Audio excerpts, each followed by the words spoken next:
The Prime Minister's visit to the ASEAN and East Asia summits this week has ostensibly been about building trade ties with Southeast Asia. And while that has undoubtedly been a big feature, conversations about Australia's largest trading partner, China, have been a constant.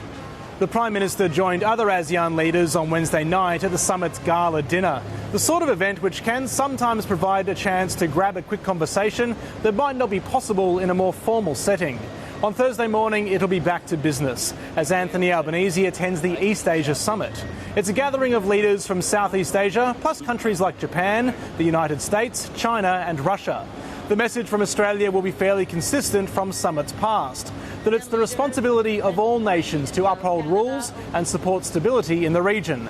But before then, it's now expected Anthony Albanese will sit down with Chinese Premier Qiang on the summit sidelines.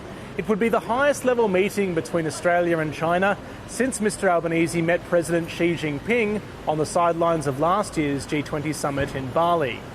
One persistent issue is that of two detained Australians in China, Yang Hangjun and Cheng Lei. Foreign Affairs Minister Penny Wong says it's an issue Australian officials are continuing to push.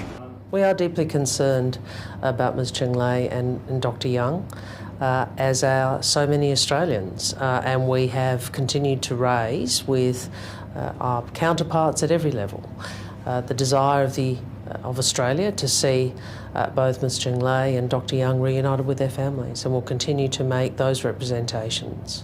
Late tomorrow, the Prime Minister heads off on the next leg of his trip, landing in the Philippines. With tensions around the South China Sea fairly high at present, many of the conversations being had here are likely to continue there.